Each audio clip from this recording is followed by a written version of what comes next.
Hello friends, Mr. Review in the room to be Hive, pollinating our future with civic understanding.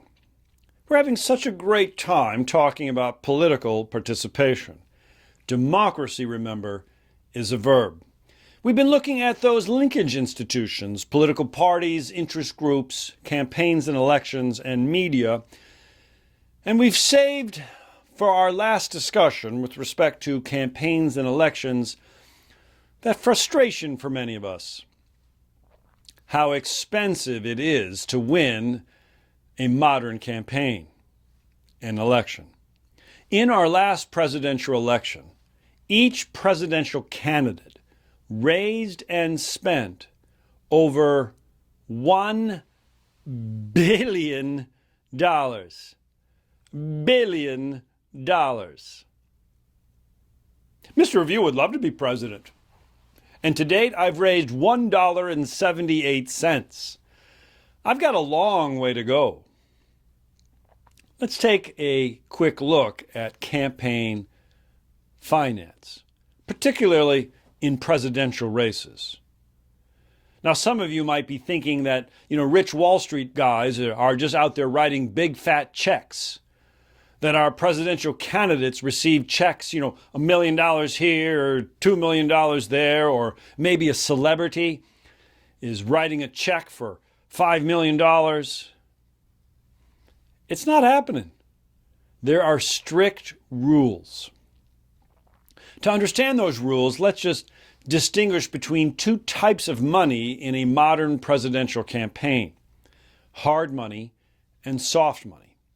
Hard money is money given directly to the candidate. These are the most severely and strictly limited types of funds. What's the limit? Well, I'll tell you.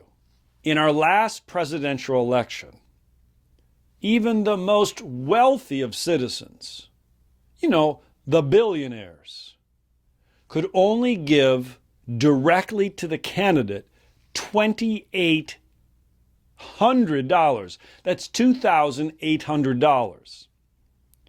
Well, if I'm raising $1 billion, I got a long way to go. I'm going to need more than the billionaires maxing out their donations. I'm going to need to ask you for your nickels, dimes, and quarters. And this is why you hear political candidates talking about the average campaign donation. And in some sense, this is kind of a good thing, that money becomes the first primary. To be a qualified candidate for president, you must convince not hundreds, not thousands, tens of thousands of Americans to donate to your campaign. The hard money limits make it difficult for a candidate to rely only on their rich uncle. But friends, there is a bit of a loophole. And the loophole would be what we now call soft money. So my rich uncle might be able to give Mr. Review $2,800 to win or run for president, but my rich uncle can give an unlimited amount of money to a group we call super PACs, or an independent expenditure group. So for instance, if there was a group to be formed called Mr. Review for President, and I have nothing to do with it, you form it in your own class, then my rich uncle could give that Mr. Review for President super PAC $25 million, $50 million. I hope my rich uncle is listening, because if he gave Mr. Review Super PAC $100 million, I might just run for president next time. Because currently I have $1.78. But soft money provides a loophole for our wealthiest citizens to bankroll campaign efforts advocating for a particular candidate. That's a little confusing. The Supreme Court has gotten involved in all of this. In Buckley v. Valeo, way back in the 1970s, the Supreme Court recognized that when people give money to campaigns, it's protected by the First Amendment. And furthermore, back in 2010 with the case Citizens United, the Supreme Court, really for the first time, recognized that because of that First Amendment protection, that not only can individuals give, so too can corporations. But here's a key distinction. Corporations cannot give hard money. They cannot give directly to the candidate. But they can give unlimited monies to those super PACs. Now, this is kind of confusing. Don't misunderstand the difference between a PAC, a political action committee, and a super PAC. The difference between a PAC and a super PAC is the difference between a man and a superman. Big difference. PACs are organizations that are formed to raise money for candidates. They must fit inside the strict, hard limit rules and regulations of raising money. So if you were to give money to a PAC, there's limits. But if you were to give money to a super PAC, no limits. But know the difference.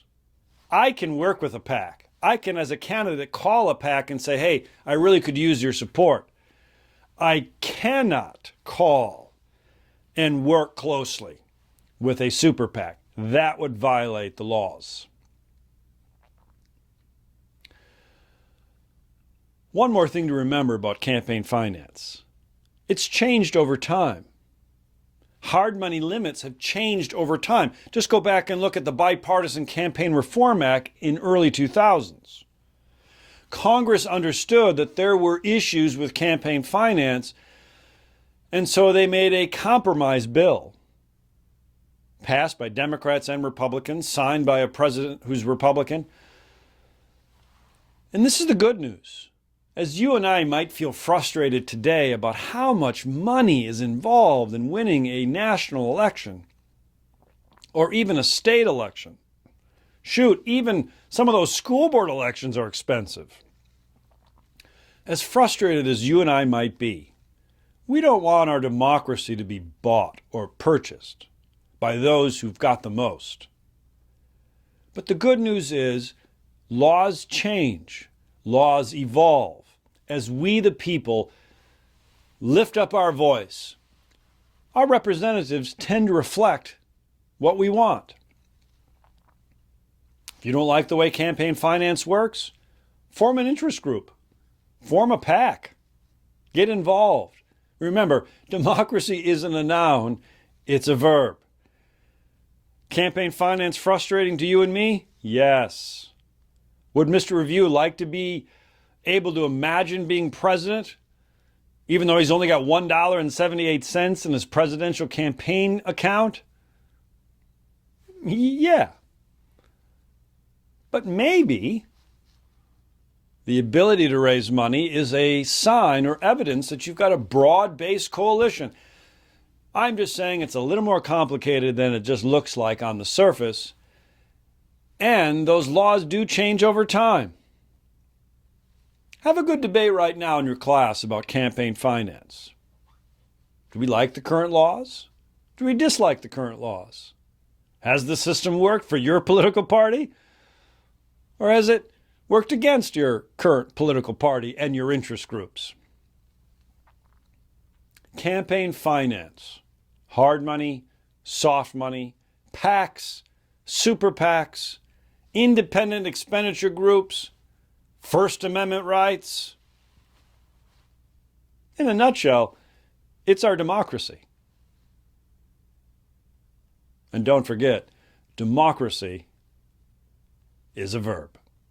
I'm Mr. Review in the room to be Hive, pollinating our future with civic understanding.